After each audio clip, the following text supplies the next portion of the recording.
Hey, Next Gen Millionaires, how's it going this week? Um, so, for those who don't know me, I'm Joe Burns. I am the Money Master. I'm here to bring you the money tips and tricks from this week, and really just a conversation around money and how it affects us, and really what we can do to uplevel our relationship with money, um, and all that fun stuff. So, man, this week,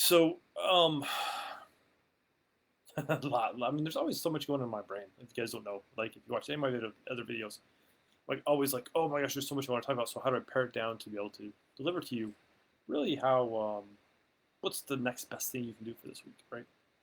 Uh, One of the favorite conversations I have around money is really how it can be your best friend, or how you can make it into your best friend, or how it can gain that best friend status. Because it's really a relationship, and when we understand that, we can start to understand a lot of how it works in our life and how a lot of different relationships work in our lives, right? And I was just thinking this week, like what I want to talk about, um, and all that fun stuff, right? It made me really think of a story that I have from when I was in high school. So I don't have a lot of, I would say a lot of friends that I still or people I stay in contact from high school. But there's this one guy in particular, his name's Andrew. Um, the interesting thing about him is my senior year in high school. I knew that I wanted to go do more with computers. That's the profession, uh, the career I was in, right? A lot of you, if you watched my channel for a while, I've talked about it, right? I was in IT for a long time. Um, but so my county where I grew up and had a technical school, and through part of my senior year, I was able to go up to the technical school and start learning skills that the high school didn't teach, which was really cool for me because I mean, honestly, I mean, a lot of it, but there's a lot of hands-on things like that. So it was really cool, immersive learning experience that I could do for taking classes I really wanted to. So for half the day I'd be at the high school, for the other half the day I'd be at this technical college. It was amazing. Um, the other thing you guys know about me is I love hockey, and so I played ice hockey in high school.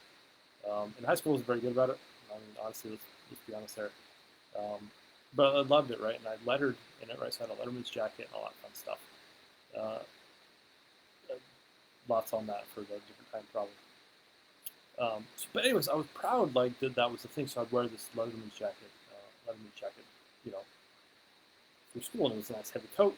Wintertime in Utah, um, so I'd wear it up there. The interesting thing is, like, I'd ride a bus up to there and back most days. Sometimes I'd drive. But on the bus, like, it would stop at our high school and like a couple other high schools to pick up kids and take us along the way. So this kid Andrew he went up there every other day, and so I'd see him.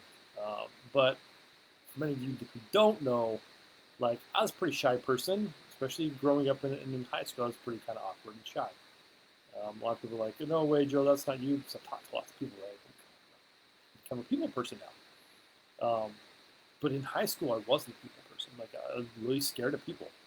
Um, so I didn't really say hi to anybody. I just kind of stayed in my own little lane here and just kind of hung out and just kind of chilled by myself. Went and did my schoolwork um, and then and then left um,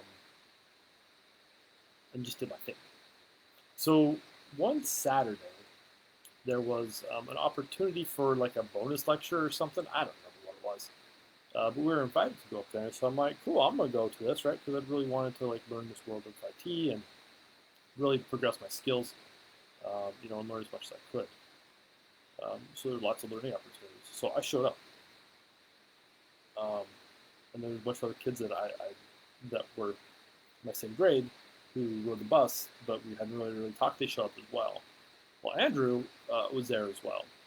And the funny thing is, Andrew's like, he, later if you talk to him, he's like, I thought that Joe was just a stuck-up jock, blah blah blah, like all these things, right? He really thought that I was somebody who I wasn't. I was just shy and reserved and kind of scared of people. The thing is that I took some action one Saturday, right? And he was there, and he's like, "Wait a minute! Like someone who's like that, the perception he saw me as, somebody who's like that doesn't show up to like extracurricular things like it." It was like 8 o'clock on a Saturday morning, right? So he's like, "Wait a minute!" So he introduced himself, right? We got to know each other.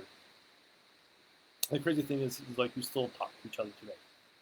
We visit every once in a while when we have the opportunity. He lives in a different state now. Um, we have this ongoing relationship, right? So it makes me think a lot of times, like that example is kind of fun because I look back at it because money's a lot that same way, right?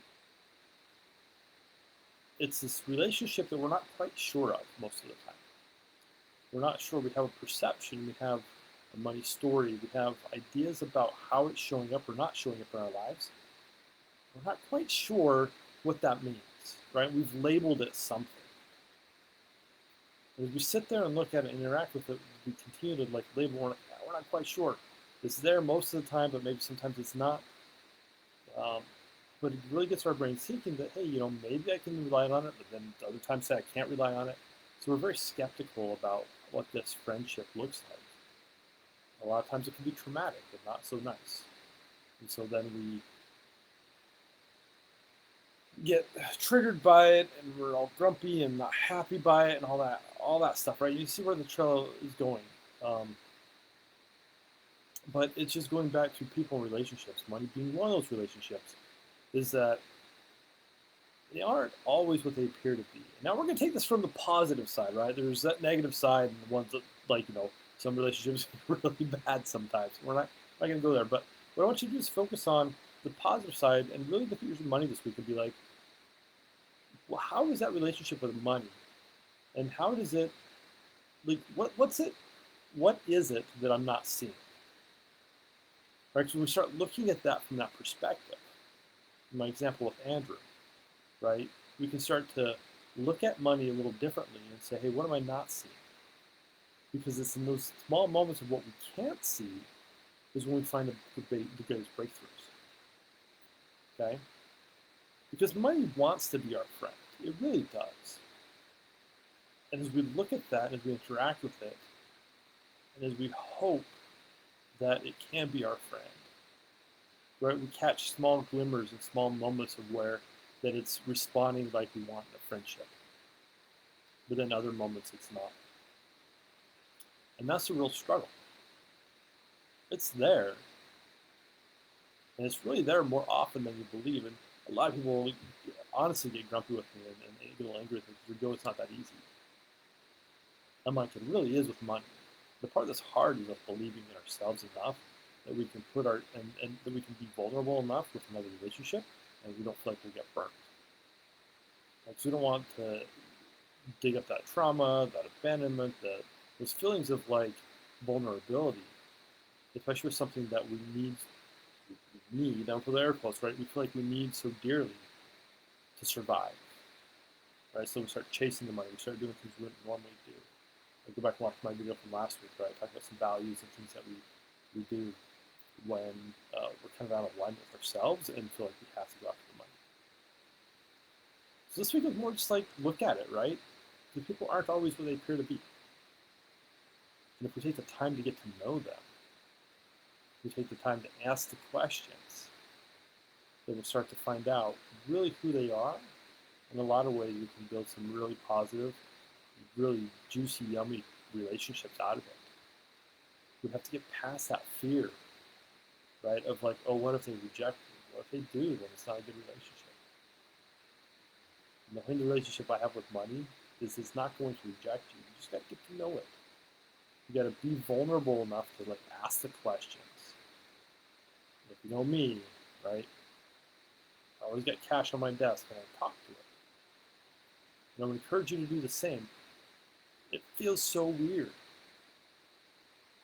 But if you just take a moment to just listen to what it has to say back, it'll change your life. Seems really simple. But we get a little angry because you're like, I've been talking to money and it doesn't say anything back, blah, blah, blah. Cool. Keep asking questions. Cut out your distractions. Find ways to center yourself so you can really hear what it's saying. And then believe what it says, right? Because I have some clients who are like, oh, it's not talking back. I'm like, cool, well, let's talk about that, right? And I really found out that it is talking back, but they're not liking the message. Sometimes it's saying, hey, go do things that feel uncomfortable, right? There's fear and all that other stuff. But for now, just look at it in a way that you haven't seen it before. Challenge the status quo around how you feel and think about money.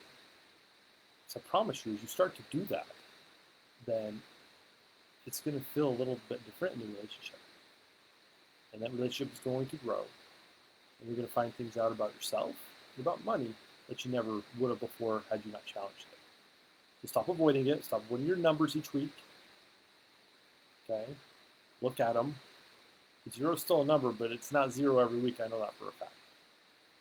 So just look at those things.